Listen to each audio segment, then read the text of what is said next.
This podcast is part of the Big Heads Media Podcast Network. Go to bigheadsmedia.com for more great podcasts. Happy Super Tuesday! Today on Things I Found Online, we're discussing the Streisand Effect. Ooh. What exactly is the Streisand Effect? Is it when you sing so beautifully that papas on other planets can hear you? Papa, can you hear me? Close, but no. The answer awaits within the show.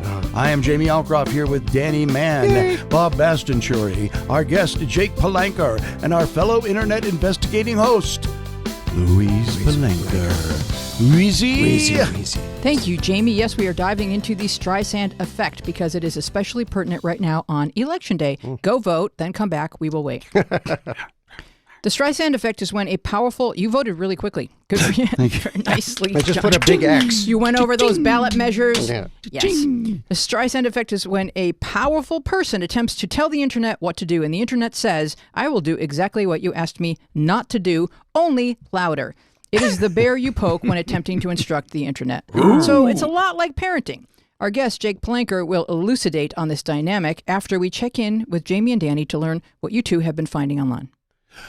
Well, what we've been finding online is all about Barbara Streisand. I know. Yep. The title of the show got it us. affects everybody. I mean, Get you once you Googling. mentioned it, I was frankly overwhelmed with the effect.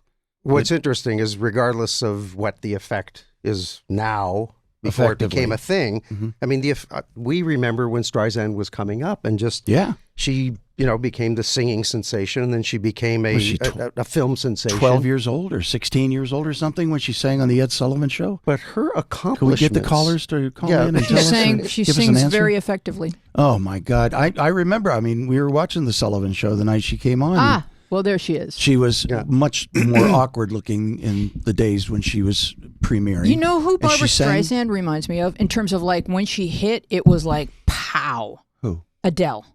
Yeah. Where like the moment you saw her and heard her, you Heard were her. like, she has it. What a voice. Yeah. What No, a But by voice. the time everything. by the Not time- just her voice. When her. Adele hit, there were other people who had been different than the norm. But I think when Streisand hit, It was she a was phenom. she was such a one of a kind and new and Truly. engaged an audience that I've never seen me on the screen before or that character.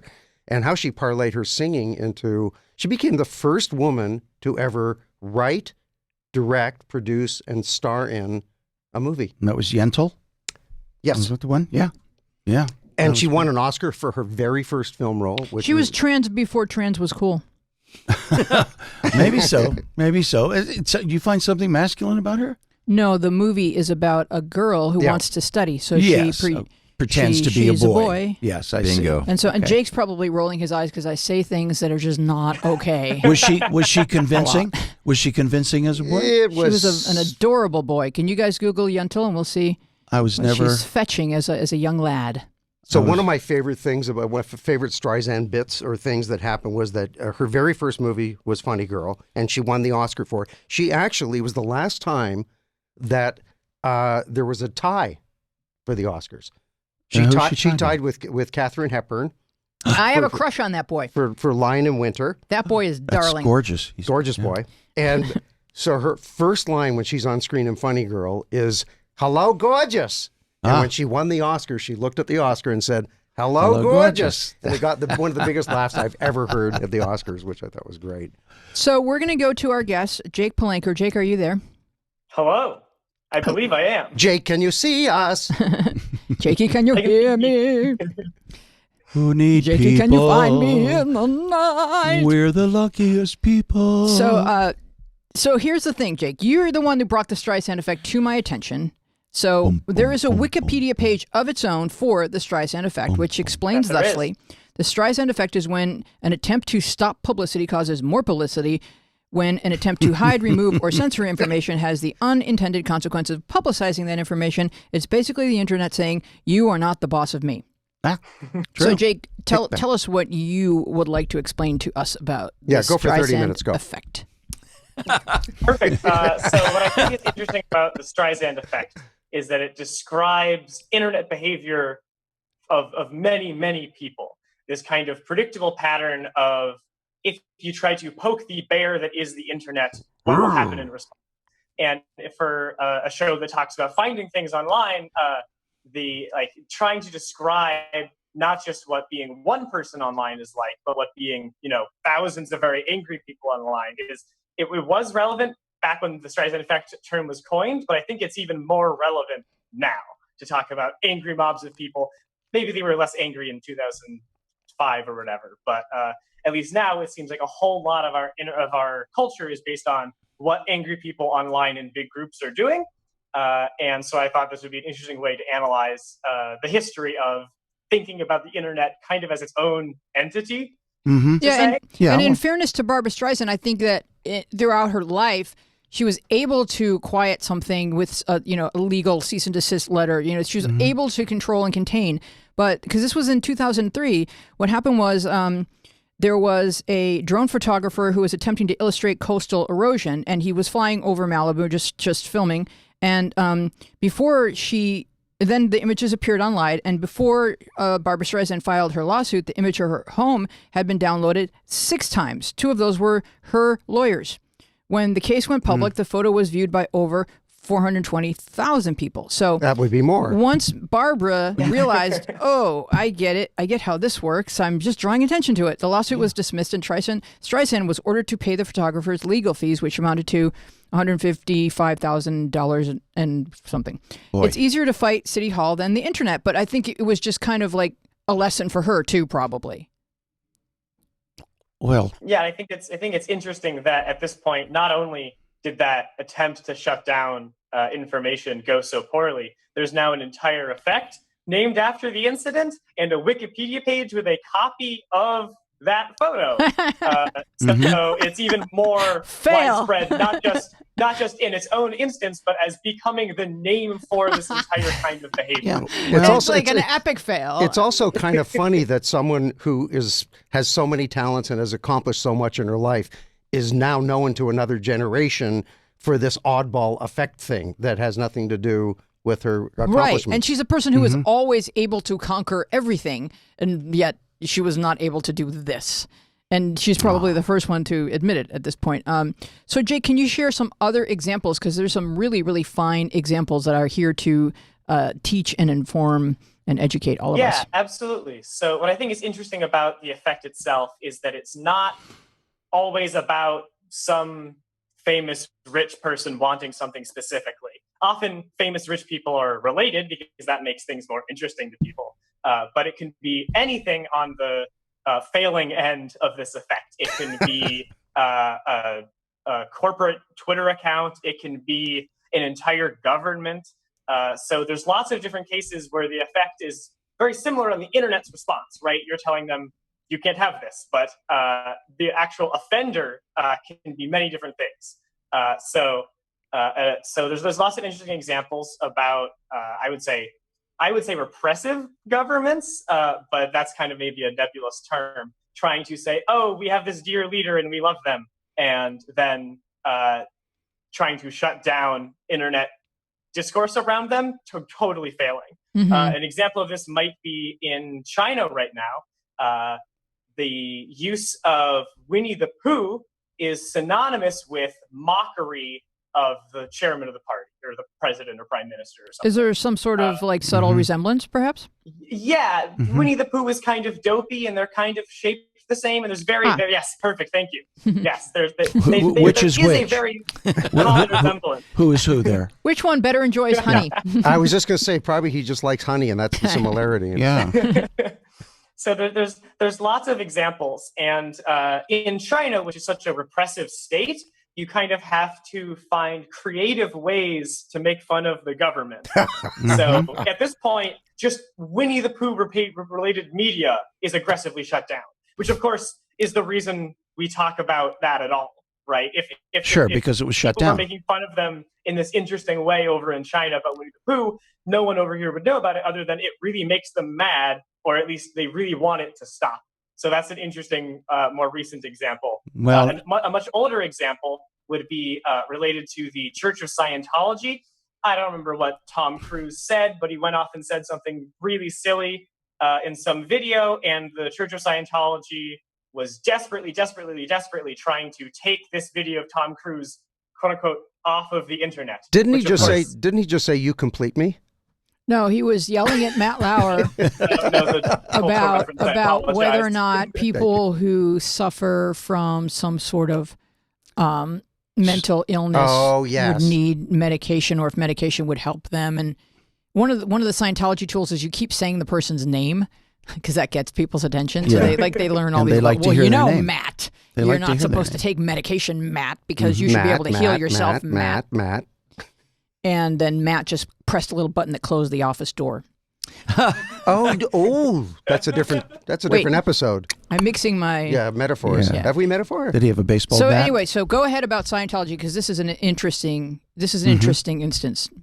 We'll be the judge of that. So the Scientology case is interesting because it didn't just spark a lot of people really desperately wanting to see this video. It sparked a whole movement to some degree, at least online, of anti-Scientologists trying to, say they're a scam, or trying to no longer make them tax exempt. Obviously, this is me describing events and not putting my own personal opinion out on the internet about the Church of Scientology. God forbid they want to sue this podcast. But this sparked a whole series of movements of people, predominantly online, back before 4chan was synonymous with hate crime.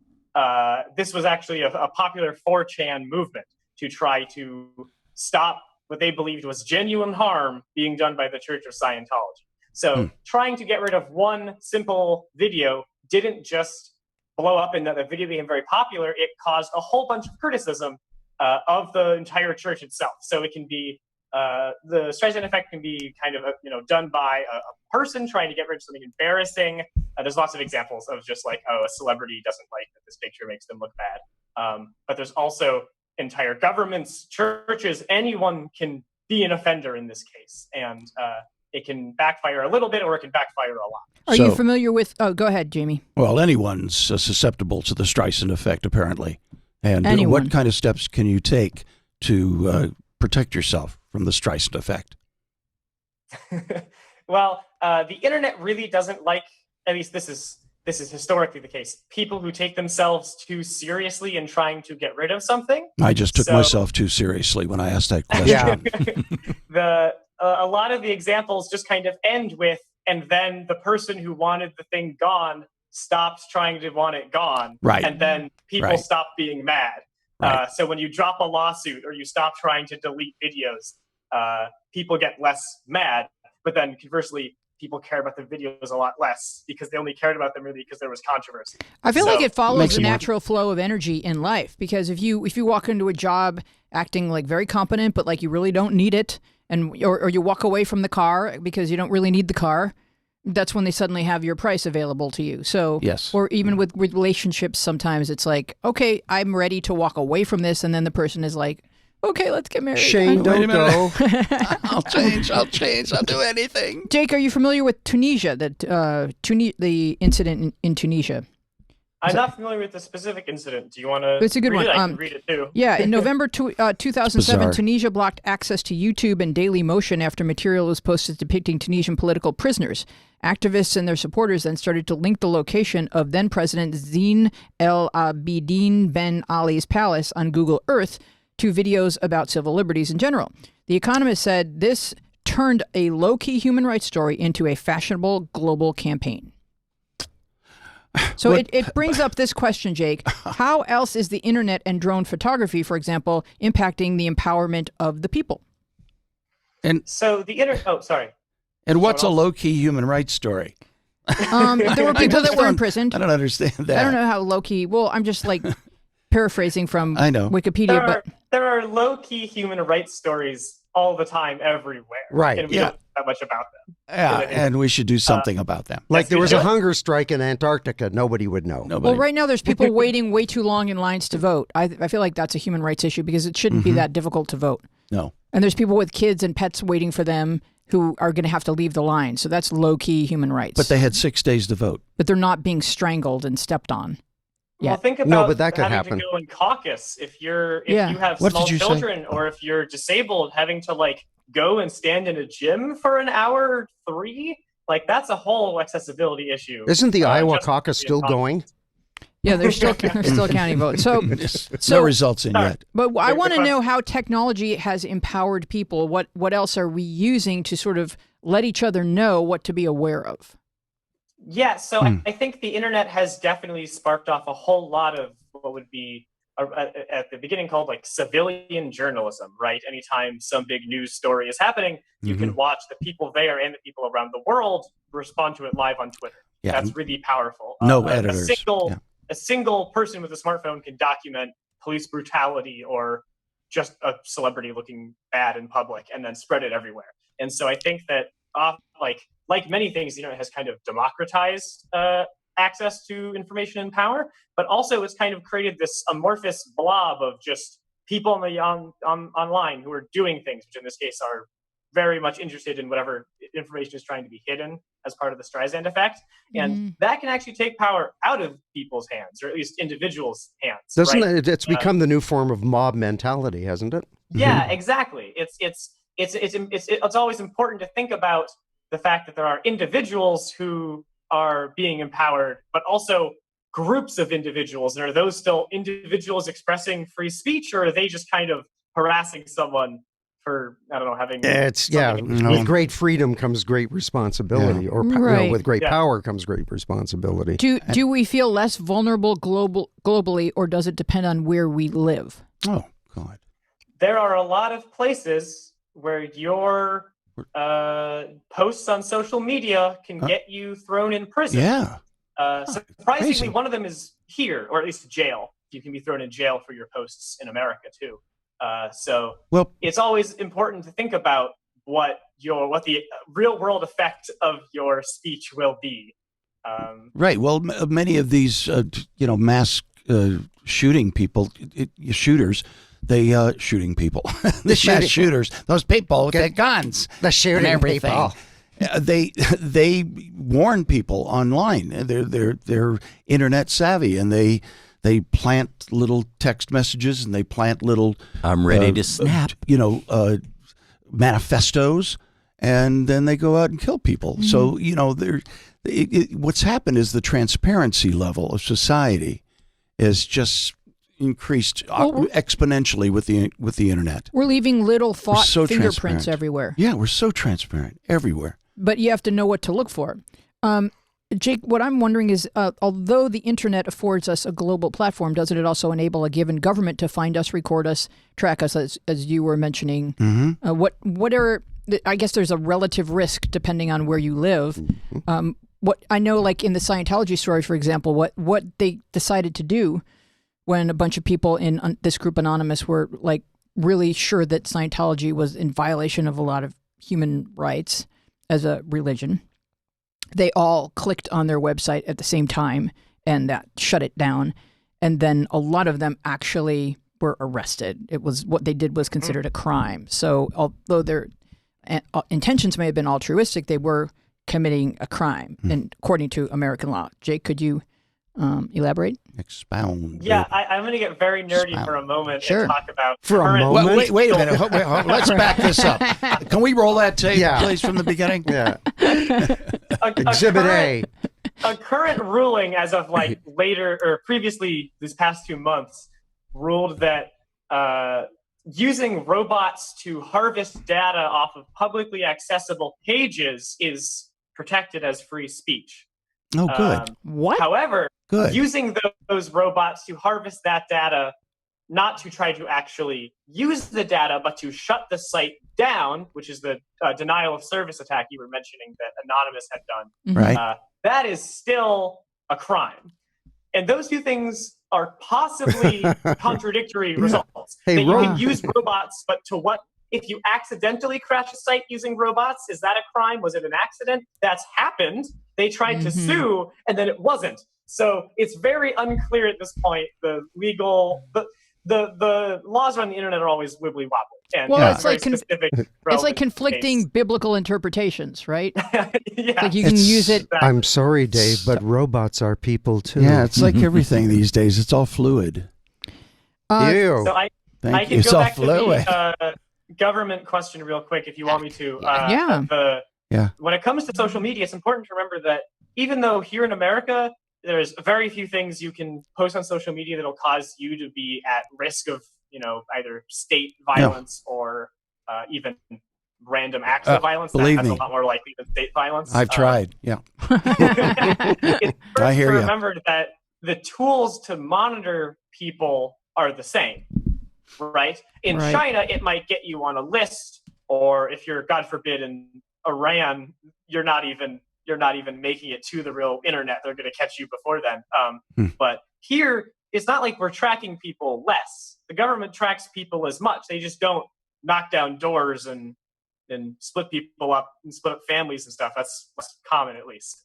So governments all over the world are using this technology of following your social media activities. So I would not, even though the effects may be disparate based on like where you live, it's always everyone's tracking everyone all the time.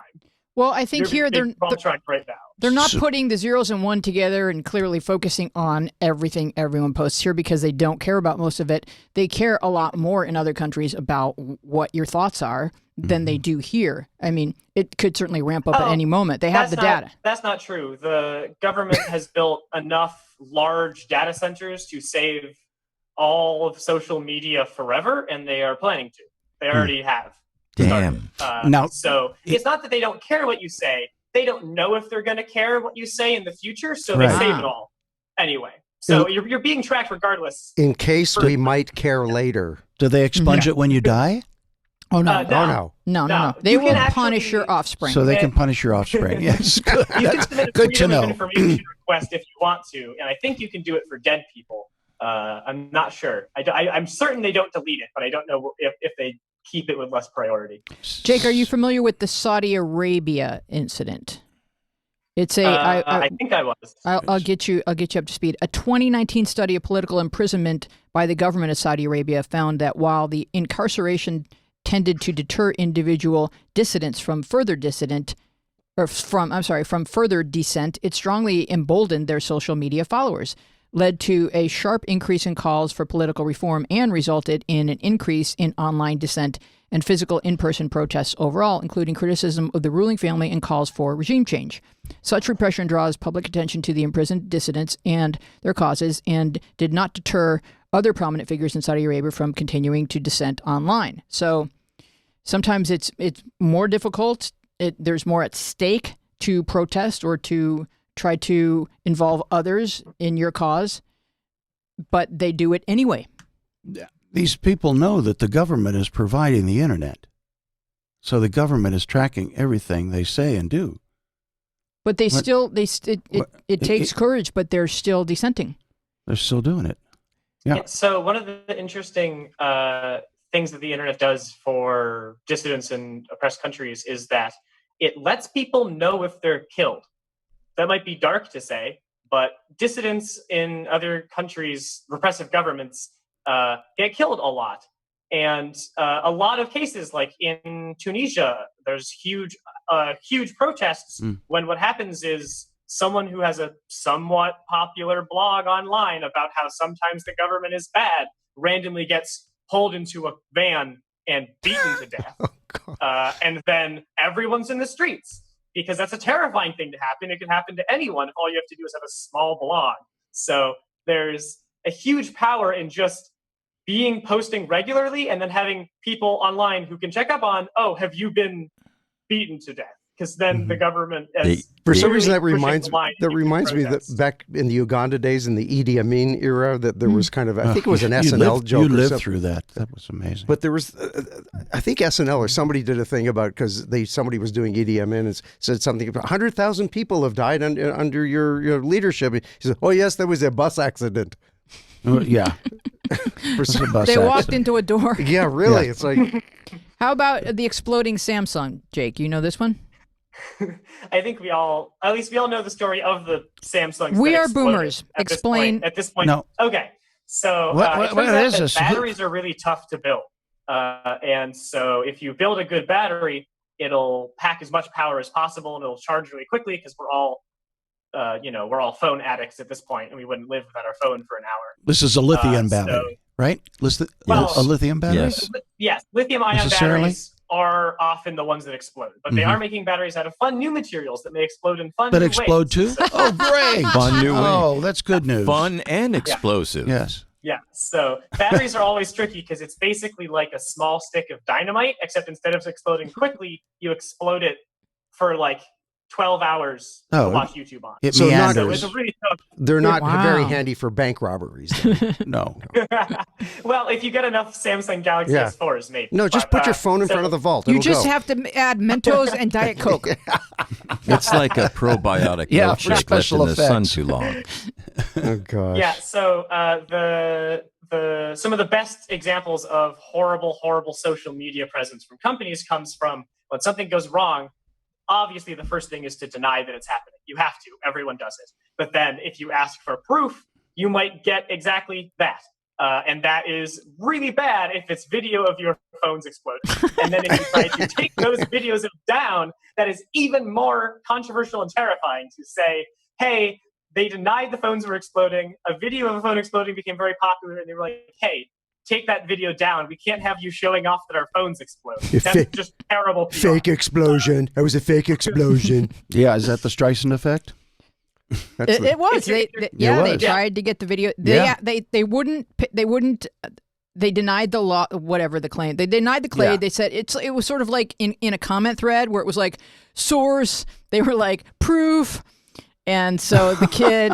The kid filmed himself and his phone exploding, and then they were like, "Let's see." Well, he took one for the team. Sure did. Then they so here it is. Let's see. Once Samsung learned of the YouTube video, it added additional conditions to its warranty, demanding Ghostly Rich, which was the guy that posted it, his YouTube name, delete his YouTube video, promise not to upload similar material, officially absolve the company of all liability, waive his right to bring a lawsuit, and never make the terms of the agreement public. Samsung also demanded that a witness co-sign the settlement proposal. When Ghostly Rich shared Samsung's settlement proposal online, his original video drew 1.2 million views in 1 week. So it's like everything that they did that's like, all right, your phone exploded, here's some money and some terms, and he was just like, I don't think so, because I have a camera on my phone too, and I can take a picture of this ridiculous agreement. So it's almost like the more you try to squash something and contain it and control the messaging, like I don't work for you. I'm not part of your PR team. So exploding phones are fun, funny, and dangerous. And so I'm gonna continue. Spread the word. Yeah. So it's like, and then there's the Yelp review thing that I'm not sure if you know about, Jake, but this is another good one of a company thinking just thinking, I should be able to control this messaging because companies have been able to control messaging for centuries. So in August 2014, it was reported that Union Street Guest House in Hudson, New York, had a policy that there will be a $500 fine that will be deducted from your deposit for every negative review of Union Street Guest House placed on any internet site by anyone in your party and or attending your wedding or No event. matter what happens. The policy has been used in an attempt to suppress an unfavorable November 2013 Yelp review. Thousands of negative reviews of the policy were posted to Yelp and other review sites. So I just don't know what kind of audacity that is. We're going to fine you for having a public opinion about us. Or a negative People public opinion. Are upset with Yelp or other review things. For a long time, they thought, get rid of the bad comments. That is never the solution. It always goes horribly wrong. However, the new solution is just get fake good comments. Right. And get enough of them. And that works really well. Oftentimes, when you have bad publicity to try to kill, the more important thing is getting other things trending or other things flooding the pipes, right? You can't really shut something down if you try, but you can make sure it's not getting as much attention by putting other things in its way. Jake, what do you think about the people who actually read these reviews? Is there a sensibility out there because they've seen enough of these things go wrong or go Streisand or whatever that they are able to discern between, that's a good review, that's a fake good review, that's a bad review, that's a fake bad review? So Amazon is currently putting a lot of money into trying to figure out what fake reviews are. Amazon has a lot of reviews. They have the largest e-commerce platform in America, and they are trying to make sure that people can trust the review system because, if you go to a page on Amazon and you see a bunch of reviews, but then they're all one-word things, or they're not in very good English or whatever. Like, there's a degree of skepticism we kind of have to apply to everything now. And that definitely includes official word from companies or reviews on products, which could be trying to be the same thing. Yeah, and they can pad those reviews. I mean, anybody can leave a review. Well, you can hire How people. many people in this room have ever written a Yelp review? Never. I've written Amazon reviews, but I mean, you can use like Fiverr or any of these sites where you can hire people to do things really easy things for people. Like, so you leave can good like reviews. Good reviews, Sure. or like you can pop a book to the top of the charts if you get like 100 of your friends to review it in the same 5-minute period of time. There's all kinds of ways that people are gaming stuff, and we're going to tell you more of those as soon as we come back from this brief commercial break about another outstanding podcast. Yes. Hello from Ireland. Need to catch up on your documentaries? Well, don't worry, we've got you covered. Here at Docs That Rock, we review the best documentaries on the planet. Watch out because they're not spoiler free, but hey, that might suit you. Subscribe and download the weekly dish on Docs That Rock, available at bigheadsmedia.com and all good podcast providers. Yay, I love that show. It's masculine, but I like it too. Me too. I'm happy so, as a leprechaun. Jake, you're familiar with Devin Nunes's cow? Yes, I am. All right, would we you have like, him right here. Would you like to ridiculous. tell us that story? We have him right here. What were there were, I think there's a couple of them, but Devin Cow was the one everyone knows about. There was a couple of satirical Twitter accounts trying to make fun of Devin Nunes, a representative, I think from California. Fresno. And Jeez. and Crook. he accidentally build the perfect little PR package for these parody satire Twitter accounts by really desperately trying to get rid of them and suing them for crazy amounts of money. $250 million? All of Russia was involved. Yes. So I can't think Putin of on a down. better bump in traffic to specific Twitter accounts than naming them in a lawsuit and looking like you are the most childish representative by trying to get rid of these fake accounts that are pretending to be $250,000. He doesn't have to do a lot to look like the most childish representative in the House of Representatives. If you go to Twitter at Devin Cow, in March 2019, California Representative Devin Nunes filed a defamation lawsuit against Twitter and 3 users for $250 million in damages. One user named in the lawsuit the parody account at Devin Cow. Go ahead and follow that. We'll wait. Had 1,204 followers before the lawsuit. The number of followers of at Devin Cow jumped to over 282,000 by the next day, and then increased to over 545,000 the day after, significantly in excess of the number of significantly in excess of the number of followers of the actual Devin Nunes. So how many followers does that account have now at Devin Cow on Twitter? Can we find it? Let's look, shall we? And while the we number look- is, Survey says. keep your calls coming in. What do you got? 81,000. You can say it, Lane. About 700,000 followers. Or what's the most recent tweet? What's the cow been mentioning? Is he voting? Oh, there's a nice picture of it. Protect at Devin Cow. Just a reminder that there is a legal fund for at Nunes Alt and I. Any remaining funds will go to the Democrat who runs against Milk Dud. Hashtag First Amendment. So he's a very handsome cow. I think Devin should be a little more proud of this cow. John Oliver did a really good episode about the type of lawsuit that Devin Nunes used. It's called SLAP lawsuits. Okay. It's an acronym for something I forget, but it's SLAPP. And a lot of people use them. A lot of people more powerful than Devin Nunes use them. Basically Stupid law and persecution. Kind of. Basically. Slap. But it's to shut down dissent. It literally is just they find whatever like charge they can find, and they just keep giving people lawsuits in hopes that the legal fees will dissuade them from doing whatever they want them to dissuade. Oh, it's like nuisancing them to. Yeah. Can you And briefly? John Oliver has a good episode about it. If Okay. you're interested in more of that. Can you briefly condense this Nunez cow thing? Completely escapes me. What in a nutshell? What is it? Well, he's supposedly a rancher or a farmer from Fresno, but he really isn't, because there is a farm that he has that's in Iowa or Idaho. Forgive me for not remembering One of the the eyes. difference between those two states. I know they're not the same place. So he's supposedly he's the representative who's actually, like a lot of his neighbors in Fresno, a farmer, and that he has a lot of cows. So since a lot of people think that Devin Nunes is extremely crooked and evil and associated with Trump and the Russian government, they went ahead and made a fake Twitter account of Devin's cow. Okay. And the cow will say horrible things about Devin, because who would want to be Devin's cow? So the cow has his own Twitter page, and someone is making this page who has a good sense of humor, and he's trying to get it squashed. There's all kinds of like parody law that you can say anything in parody, and you're not defaming someone. You can't challenge someone to a duel for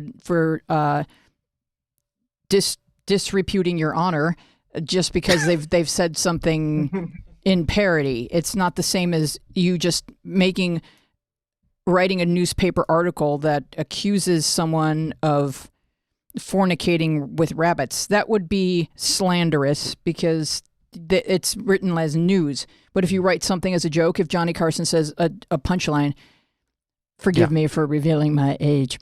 If Jimmy Kimmel or any Jimmy says something in humor, that's not defamation of character because it's a joke. Right. And so Devin Cow is obviously a joke. So I would assume that the slander laws for humor apply, and that he has no grounds. But if they're doing what Lane is saying and just like attacking them with these nuisance lawsuits, that can become exhausting. That also points out another interesting whole area, is that the fluidity between humor, parody, and reality Satire has become very amorphous and very hard to discern. I mean, the law would be assuming that we could easily discern the difference between something that's written as a fact and something that's written as a joke. And maybe we're losing our ability to do that. Great moment. The similar moment, have to compare it, metaphor. Lily Tomlin's one-woman show years ago, The Search for Intelligent Life in the Universe. Saw that. She was trying to explain art to an alien being and showed them a Campbell's soup can and an Andy Warhol. And she was going, soup, art, soup, art. And the alien's like, huh? I don't get it. Well, I mean, when it comes to the law, you have to build some sort of framework within which society can function and be fair. It's not always fair, but you have to make an attempt, and that's what we as societies do. We make an attempt at it. Jake, I want to ask you if the Streisand effect can become bullying, and how do we not only draw the line but recognize the line? Like when the internet swings in a certain direction, and the internet, I feel like it's like this pipeline of like just like this hum, and then there's these spikes that emerge from the hum, and those are the ones we pay attention to. So when you see a spike, everyone follows the spike, and then the spike becomes more accelerated. So we tend to follow what we think is the correct opinion. And we tend to have the opinion that we think enlightened people are supposed to have based on what the internet has taught us. But at what point does it become bullying? That's a great question, especially as we talk about mob mentality online, and I think your description of these random spikes in concentration of people, where the internet is this huge thing until exactly one thing is on its mind, and that's all we're talking about. And I think it's really tricky to figure out, is this kind of random mob behavior of trying to say, no, you can't keep this information from us? Is it secretly trying to be like, if a celebrity is trying to hide an unflattering photo of them, is it silly and fun to mock them because we are kind of not like in the celebrity realm and they have power above us? And like, we're like, no, you can't hide information from the public? Or is it actually like the power, the rebalancing of power because of the internet is bringing people the ability to send death threats immediately to anyone else in the world? And that is a very level playing field to some degree.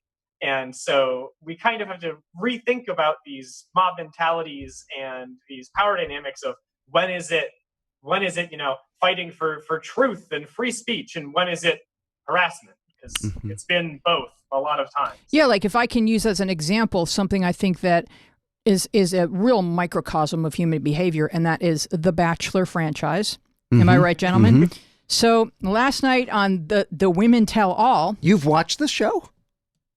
Yeah, What? religiously. Women. I wanted to see her reaction. I'm only human. Yeah. All right. So last night, Jury's still out. do I not bleed? So last night on the Women Tell All. So all right. So Jake, now you get that, like, so 20 or 30 random women go on a show. And they, I'm aware of the concept. Yeah, of the show. and they know that whatever their Instagram followers were the moment before that starts airing is going to be like a fraction of what it's going to be the moment the first episode airs, and that everyone's going to have an opinion about all these people. So all of the catty things that you would do to people you actually know in real life are just accelerated beyond any kind of measurement that any instrument can measure when you don't actually know these people. So if you think that they're catty bitches and you don't even know them, so there's no known consequence, you're going to go online and attack them. And people do, and it's feverish. So what happened last night on The Women Tell All, which is the episode that happens right before Pilot Pete chooses which woman he wants to marry. Right. He's got it down to the final two. Pilot Pete, before I'm going to get all So that. all of the women are there, and they've all had a whole season of people saying whatever people will say when they know that I don't actually know her, so I can call her a stupid bitch or whatever they're calling. Neener. People with no lives. Right. So I mean, I simply watch the show. I don't go in and participate. I haven't followed anybody. I don't know what anyone's like in real life. Allegedly, yeah. So far, near the end of the show, a former bachelorette, Rachel, I'm sure she has a last name, just not aware of what it might be. Rachel came on, and Streisand. but Rachel's actually a lawyer in real life, and hosts a show called Ghosted on MTV, which is very, very good. And she sat with Chris Harrison, and she said, I just want people to be aware of what these women endure after they agree to come on the show, because it's not acceptable. And she actually read some of the comments. Wow. And it's as Whistleblower. bad as anything you can imagine. Like, just die, that kind of stuff. So I think what's important is for people to occasionally stand up and say, whoa, whoa, whoa, whoa, whoa, calling time. You guys, there's a human being, no matter what you think her behavior was acceptable regarding throwing other women on the bus and not here for the right reasons and whatever the hell they say about women on The Bachelor, that you can't say stuff like this. And I thought that was really, really good. So as silly as the show may be in the general context of all that matters, while we're sitting here trying to elect the next leader of the free world, and more people are interested in who Pilot Pete is going to select. It's crazy, of course. It's crazy. But you can't... What makes people think that that's going to make me feel better if I go online and call that woman a stupid bitch? They hide behind their anonymity. Well, it's not just that. It's that they don't know these people. You're anonymous, and then she's anonymous to you. She's just an image of something you see on a TV who reminds you of someone in high school that was mean to you. Yeah, but she's still a person. It's like if we could communicate with Maynard G. Krebs or something from our childhood. Yeah, I mean, to go online and tell them what we thought about the show, or that didn't exist for us. And now that it does exist, suddenly the public has power. So, and they always abuse power when they first have it. What if that did exist back in the day and people wrote stuff like into Lassie or into any of those shows and said, why would she do that to Timmy? Timmy's a dickhead. And yes. what the hell?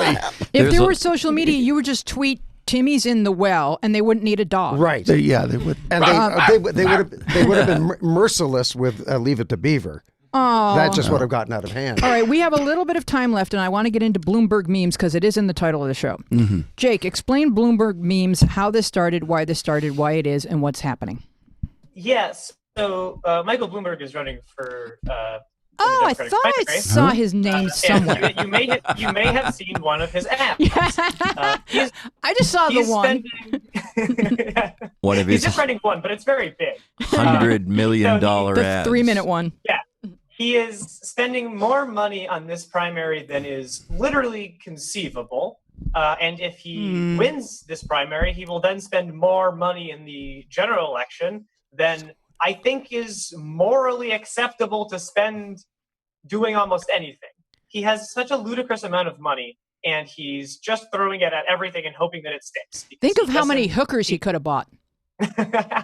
So he's just throwing all this money out there, and he's probably just finding random people who are like, he's offering crazy salaries to be on his team, and he's finding people with random ideas, and they're like, well, we have the money, so just do it. It's kind of throw everything at the wall, see what sticks. So one of the approaches is to purchase memes and likability on Instagram. Instagram meme pages are very popular. A lot of them have become weirdly corporate or businesses, but that's a whole other issue. But Commercialized. Bloomberg's team reached out to these individual meme pages, hundreds of them, and tried to get them to run, I guess, self-deprecating, like satirical memes about Bloomberg. And it's like, I think the approach is just put the name out there. I don't care.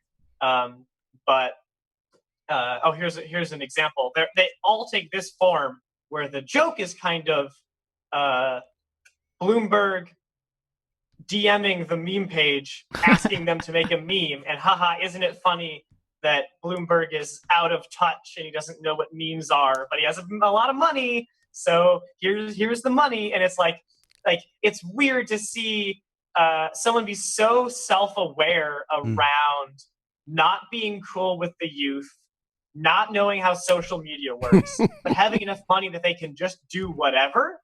And then the theory, I think, is if they were meta enough and satirical enough about it, that it would be funny. But it's just kind of uncanny and confusing.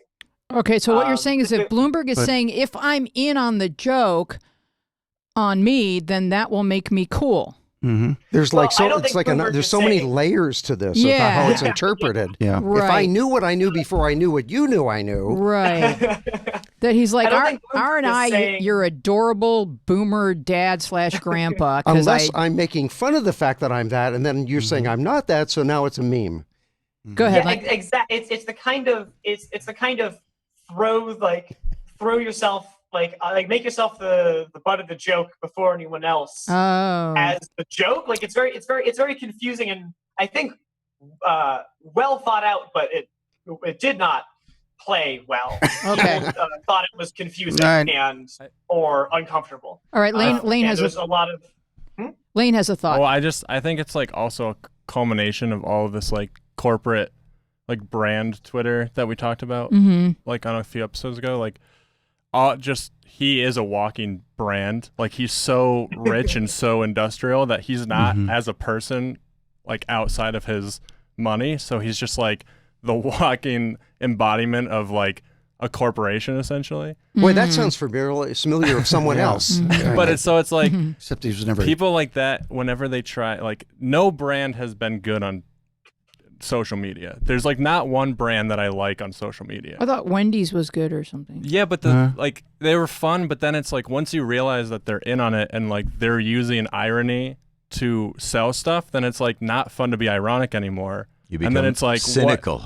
So it's like memes are like this funny thing because it's like an inside joke and it's like crowdsourced and everyone's doing it. And so it's like when that becomes corporate, then it's like, what do you have left? You know what I mean? Like, let's move on. And they're being like absurdist now and stuff. So it's like it's just like it always rubs me the wrong way, even if I like the brand. It's the reverse Streisand effect. Yeah. People say, she wanted those pictures up there all along. She's selling that property. Wow.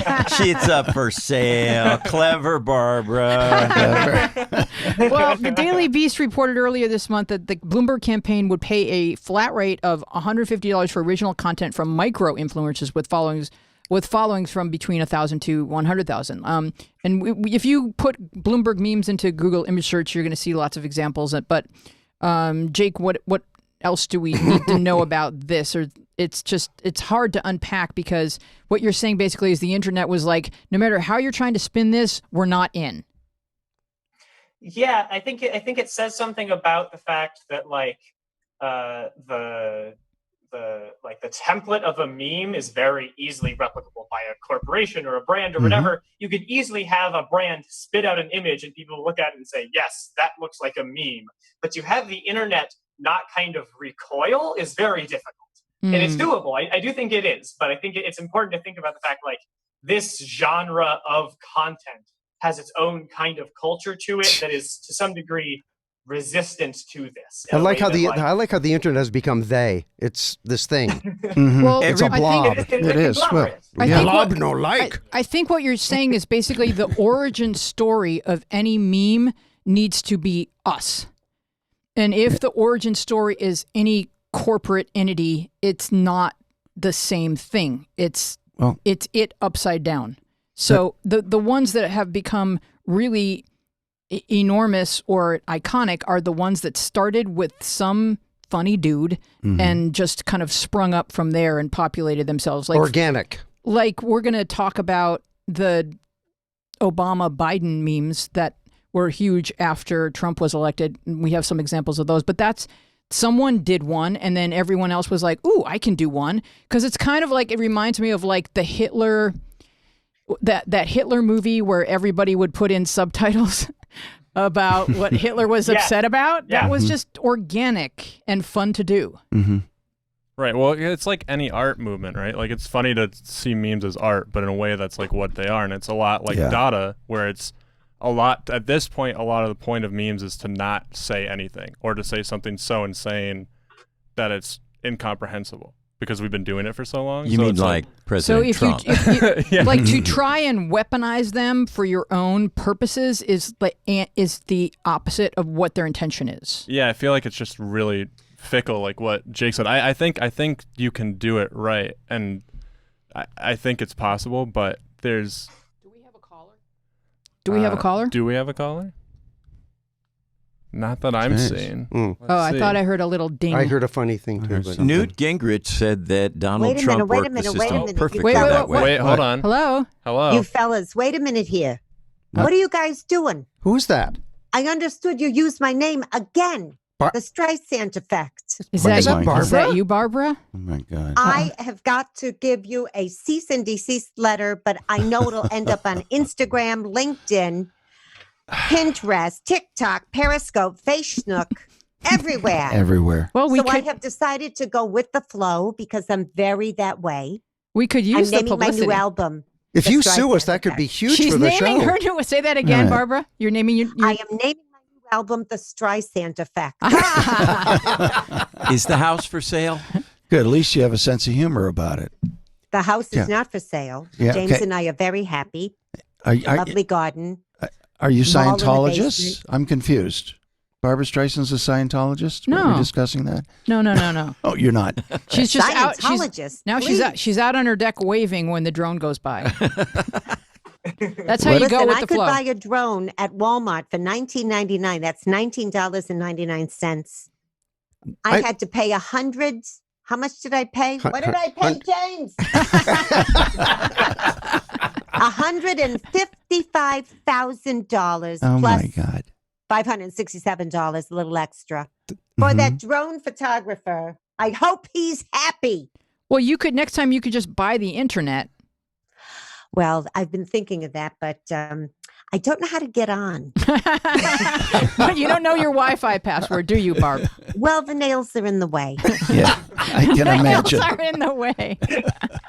So I just wanted to tell you guys, I'm not paying any more money. Be gesund. Use the Streisand Effect as much as you want. Oh, good. If I gave you money, it would be to fix that wall behind you. Very nice, by the way. Thank you so much Thank you for being a loyal listener, and thank you for calling in, Babs. Happy to be here on your. What is this? It's a podcast. Okay. I think he needs you. Bye, I think we love you. We love you too. Go My parents loved you. Incredible. Funny girl. Wow. All right, girl. so we're going to talk for a moment about how Barbara Streisand called Did you us. want? Yes, What are she you did. talking She called about? in. Did you want The way to you're just taking it so show us some calmly. more Bloomberg memes? Are there any more Bloomberg Bloomberg memes. memes for us to look at? After Barbara Streisand. Yeah, called. really. How can you talk about anything after that? They pretty much all follow that same model thing. Yeah. We can go to. We have some other candidates memes. Then we have what we have. So other candidates tried to use the internet to their own advantage. But the comments, what I wanted to say before we move on from Bloomberg memes is that the comments on these posts would tend to lean towards a sentiment like this. I hope he paid you good because you're about to lose a lot of followers, including myself. So when people would take the money from Bloomberg to make memes, the people that followed their account would tend to get angry. It was worse than just seeing Bloomberg ads. It was like seeing someone sell out. It looked like you were watching someone that you liked sell out. Additional ways in which candidates have engaged with the internet culture. Warren Meme Team, a large-scale digital effort primarily involving Snapchat and Instagram filters, organized by the MIT engineer Misha Leibovich, who supports Warren but is unaffiliated with her campaign. So that feels more organic to me. And there's some Warren This is memes. coming from a person who watches Bachelorette. Yeah, The And Bachelor. the memes, you want to click on the Warren memes? They're great. See some examples. I have a plan to cut all homeless people in half by 2024. So, and then as we mentioned, if you look at Joe Biden memes, there's no organic Joe Biden memes other than the ones that came out after Trump was elected. But these are kind of golden. And there are all kinds of different conversations between Obama and Joe. And here's one. Joe says, I'm not giving him the Wi-Fi password. And Barack says, Joe. And Joe said, I said what I said. And then, of course, there's this. And this is my favorite, Jake. I think if you're not aware of this, you will be delighted. Bernie Sanders has joined Twitch. Oh, my gosh. So Bernie Sanders has a Twitch. And anytime you go there, something's going on. So to me, this is genius. No kidding. He's not playing a video game, but he could if he wanted to.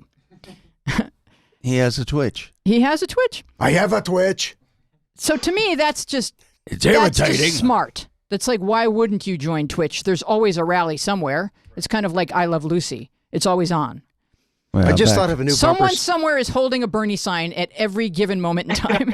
I thought of a great sign. No memes, no. Ooh, Danny, I love you it. should work Love for Bloomberg. That's why I'm here. Yeah, you're gonna get a call from a political consultant. Maybe Barbara will call me. There you go. How did she get our number? She just. Yeah. So what's Twitter Barbara. trending today? It's election day. It's she's just Barbara. It's Super She has the Tuesday. We number. are probably all voting differently. I will acknowledge that. So I chose a tweet for everybody because I kind of know. For God. Jamie, this is hashtag vote Warren. It's Elizabeth Warren's hashtag for Super Tuesday. And Alex Schmeider tweeted, she's electable if you vote for her. And then he repeated that sentiment about 6 or 7 times, which makes good sense. Everyone is electable if you vote for them. Lizomania. For Jake, Lizomania. Bernie's hashtag for today is with these hands. Hashtag with these hands. With these hands. And when you click on the hashtag, you see people writing on their hands and holding up their hands. And it's kind of cool. There it is. For all, justice for all, end racism, Attica. protect LGBT, free student debt, and everything. So it's really great. Very cool. And then this guy I love, Brett Brantidelli, tweeted, Lava Los Manos. I just voted for Bernie Sanders at a crematorium. No lie. Legitimately, that's my polling place. Now I'm going back home to volunteer. Bernie Sanders with these hands. At hashtag Biden for president, Patty Gallagher tweeted, I like the and it's a tweet crematorium within one. a tweet, which I love. Biden beta. in a Beto t-shirt is giving me life again. What a beautiful symbol for the coming together of good people to defeat the occupant. I like calling him the occupant, yes. And it's a tweet within a tweet. They have retweeted Eric Bradnew, who tweeted, they're signing French fry containers. Close up. Those are not going to age well. I promise you, tomorrow you will regret that you didn't hand him a napkin. Yeah. Or just take a selfie like a normal person. So I want to thank our guests, Jake Palanker and Barbara Streisand, for calling in and for also teaching us how to parent the internet. Yay. Don't. Yay. Romantic. I have a signed French fry, actually. Do you? They went A beyond signed that French and just fry? signed the French fry. If you for keep me. it long enough, it stops smelling. I hope so. I have a signed Whopper. I bet you do. Our panel is Jamie Elcroft and Danny Mann, and Bob Bastianchuri has just dropped in to surprise and delight us. Our producer is Dina Friedman. She's not here. She's voting. Our tech team is Thomas Hubble and Lane McFadden. Our sound designer is John Maddox. Our webmaster is Bill Filipiak. Our theme music is... Oh, you say her name. Cheryl Bernstein, thank you very Cheryl much Bernstein for calling doing it. your best Barbara. It wasn't Yes, actually it Barbara was Streisand. wonderful. Don't want to get sued. Our theme music is The Coffee Song by me, Louise Palanker, and John Maddox. We will see you next week. I am Louise Palanker. Go vote. Be safe. Be well. Be kind.